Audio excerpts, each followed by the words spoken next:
Hello everyone, myself Ruchi Patel, working as an assistant professor at LJ College of Physiotherapy.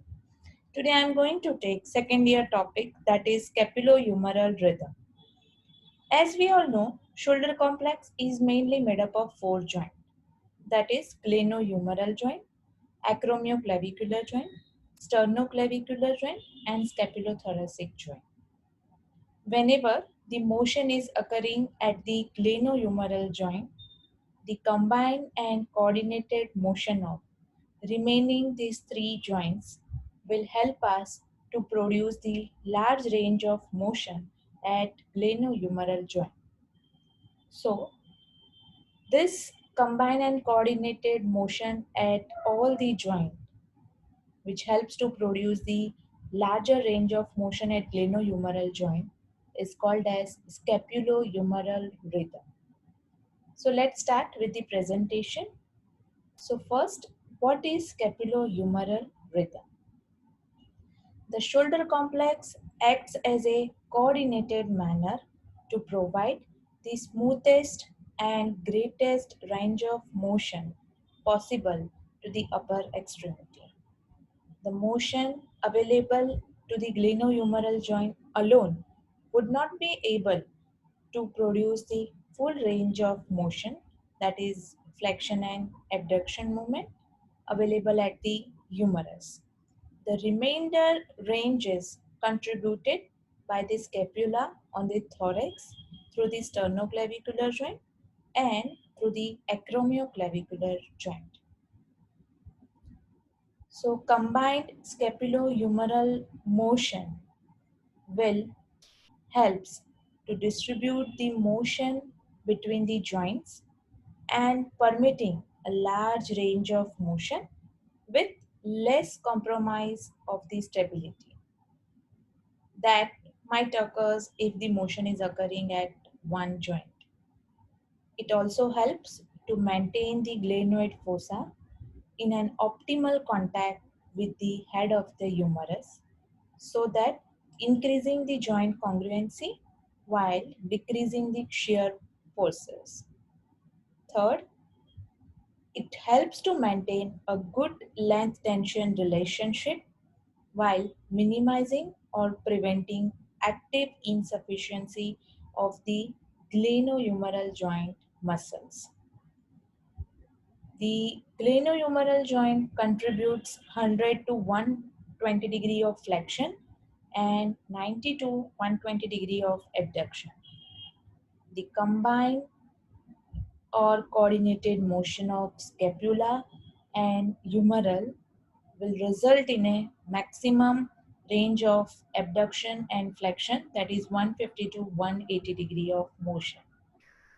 So an overall of 2 degree of glenohumeral joint motion to the 1 degree of scapulothoracic motion during the arm elevation is commonly described, and this combination of glenohumeral joint and scapulothoracic joint motion is most commonly referred as scapulohumeral rhythm.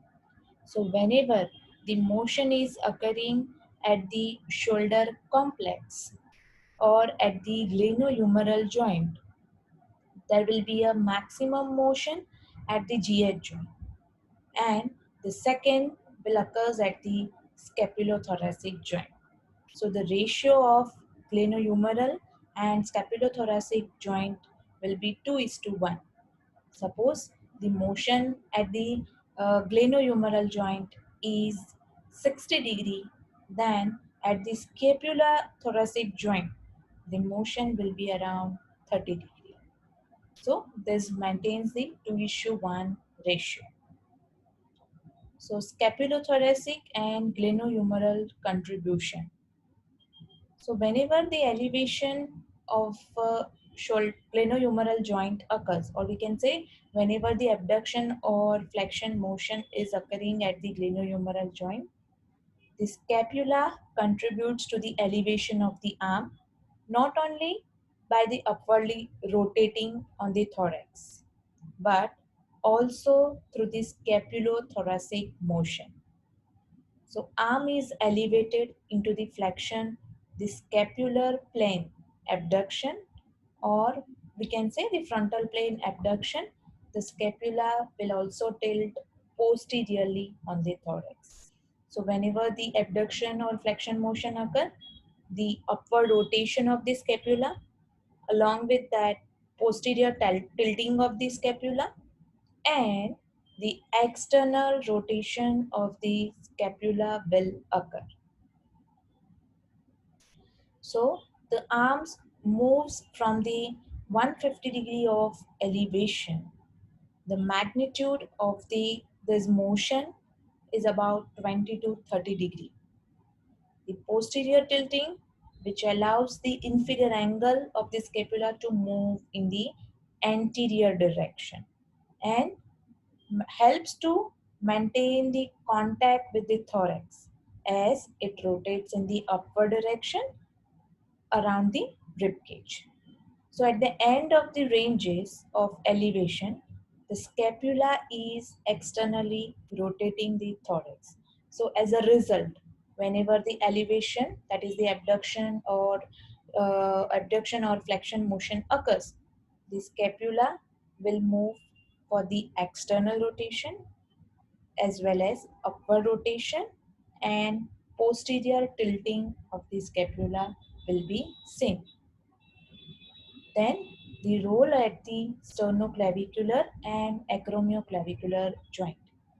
The initiation of scapulothoracic upward rotation as the arm is flexed or abducted. The motion of the clavicle, that is the posterior rotation and elevation of the clavicle, helps for this coordinated and smooth motion. So now we'll see the phases of the scapulohumeral rhythm. It has a three phase: setting phase, that is initial 30 degree of abduction; second phase, that is during the mid range of the humeral motion; and last is during final 90 degree motion. So here in this diagram you all can see initial 30 degree, then 60 degree, and then last above the 90 degree motion. So during the initial phase, that is setting phase, the humerus will move around 0 to 30 degree, and the scapula will maintain the position, or there will be a very minimal motion at the scapulothoracic joint, and the clavicle will go for the elevation or posterior rotation around 0 to 5 degree. Then during the second phase, there will be the abduction at the GH joint. There will be around 40 degree. The scapula will start to rotate. Okay, so here the 20 degree of motion at the scapula will be seen, and the clavicle will move around 15 degree. So here you all can see the ratio is 2:1. The glenohumeral joint motion will be more compared to the scapulothoracic joint. The third phase is the during final 90 degree motion.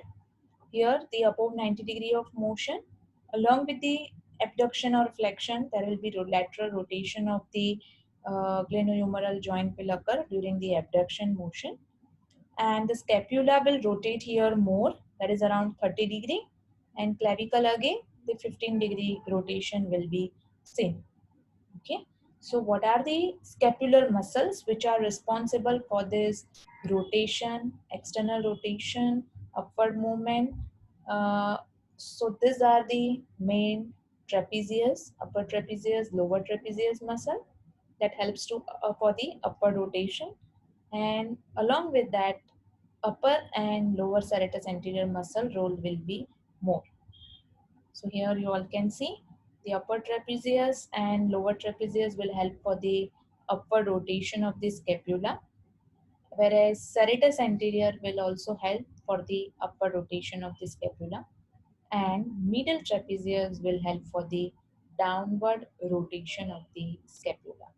So whenever the serratus anterior muscle will get weakened, or the serratus anterior muscle will get paralyzed, this smooth glenohumeral joint motion will get disturbed. So in the other word, we can say the scapulohumeral rhythm will get altered, and here the scapula will go for the anterior tilting, it will go for the internal rotation and downward rotation.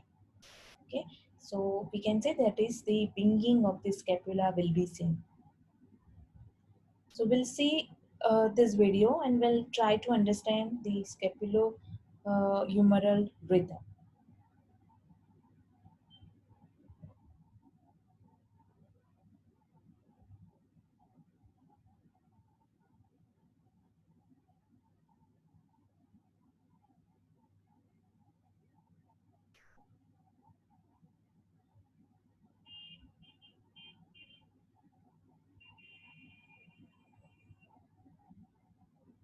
So during initial 30 degree of motion, that the pure motion at GH joint, there is less motion at the scapula.